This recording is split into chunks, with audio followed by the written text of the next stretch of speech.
अगर YouTube के ऊपर Romania work visa update search करने के बाद आपके सामने ये वीडियो आई है, तो सिर्फ अगले 5 मिनट मुझे दे दो, आपको फुल डिटेल मिल जाएगी यहाँ पे।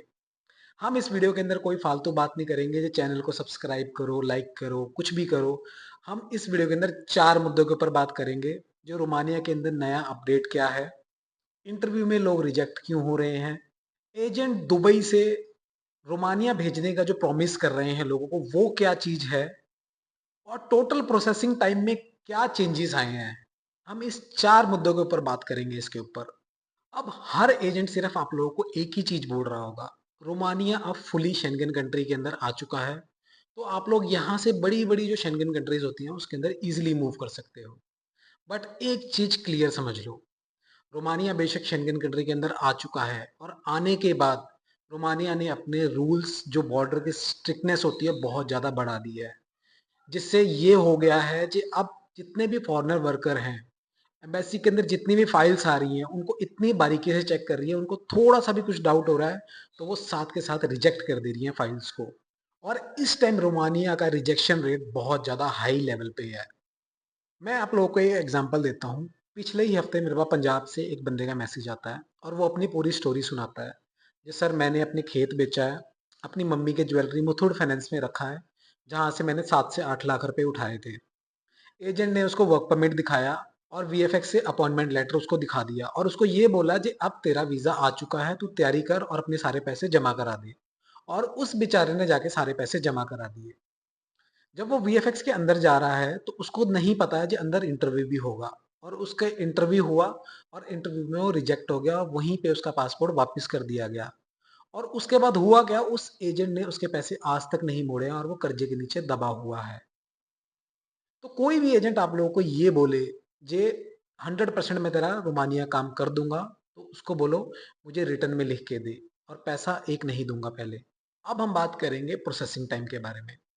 एजेंट आपको लालच देगा कि 2 से 3 महीने के अंदर मैं तेरा रोमानिया का वीजा भी निकाल दूंगा, और तुझे फ्लाई भी करवा दूंगा। 2 महीने के अंदर तेरा वर्क परमिट आ जाएगा, तीसरे महीने तू फ्लाई कर जाएगा।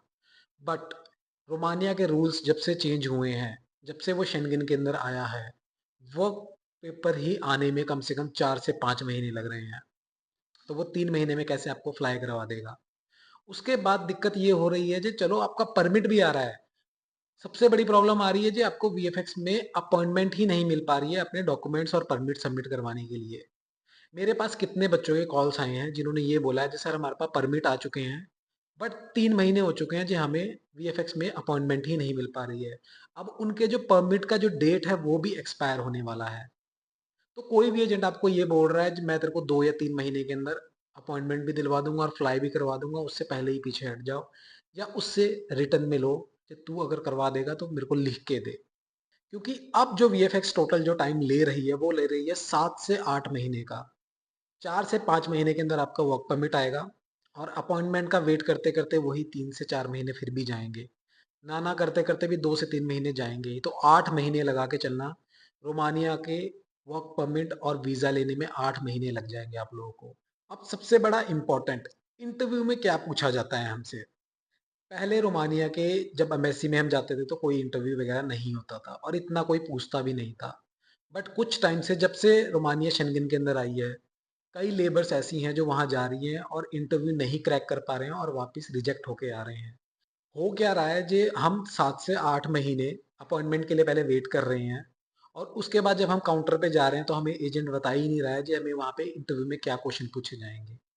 वहाँ पे जाते ही सामने आपके इंटरव्यूअर बैठा रहता है, और वो सीधा आपसे पूछता है जी आप किस कंपनी में जा रहे हो, कौन से वीज़ा के ऊपर जा रहे हो, और कहाँ पे है आपकी कंपनी।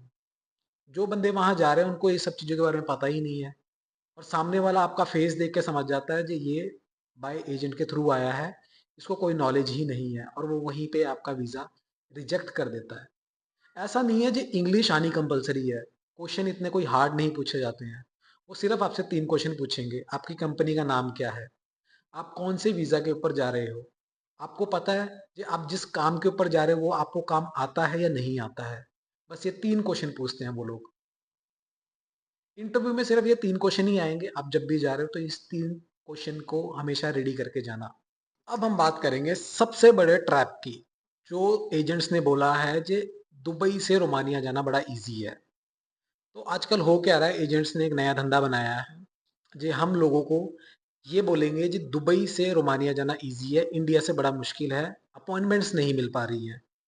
तो लोगों को ये लगता है चलो ठीक है, यहाँ अपॉइंटमेंट नहीं मिल रही है, दुबई में ईज़िली मिल जाएगी तो वहाँ से हम निकल जाएँगे।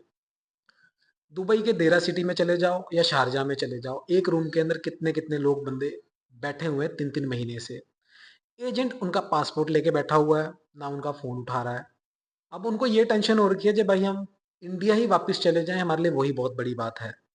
किसी भी एजेंट के ऊपर ब्लाइंडली ट्रस्ट मत करो। चाहे इंडिया हो, चाहे दुबई हो, दोनों का सेम प्रोसेस है। चाहे आप दुबई से अप्लाई करो, चाहे वहाँ से इंटरव्यू तब भी होगा, वेरिफिकेशन तब भी होएगी, वीएफएक्स की अपॉइंटमेंट फिर भी लेनी पड़ेगी। तो सारी चीज़ें घुमा फिरा के वही हो रही है, बस हो क्या रहा है, एजेंट आपसे डबल चार्ज कर रहा है। वो आपसे ये दुबई का खर्चा भी ले रहा है और रोमानिया का खर्चा भी ले रहा है और आपका काम नहीं करा रहा है और घूम फिर के आप लोगों को इंडिया अपने वापस जाना पड़ रहा है। तो इस वीडियो का मोटिव सिर्फ यही था, देखो यार रोमानिया कोई बुरी कंट्री नहीं है, अच्छी कंट्री है। जो वहाँ जा रखे हैं वो अच्छा खासा अर्न कर रहे हैं, सेटल्ड हो रखे हैं। बस आप लोग किसी शॉर्टकट के चक्कर में मत पड़ो, जो एजेंट आपको ये बोल रहा है 3 से 4 महीने में मैं आपको फ्लाई करवा दूंगा, ऐसा नहीं है। रोमानिया के रूल्स चेंज हो चुके हैं जब से वो शेंगेन में आया है। अब 7 से 8 महीने नॉर्मली लग रहे हैं। तो पेशेंस रखो और तरीके से जाओ जहाँ भी जाना है।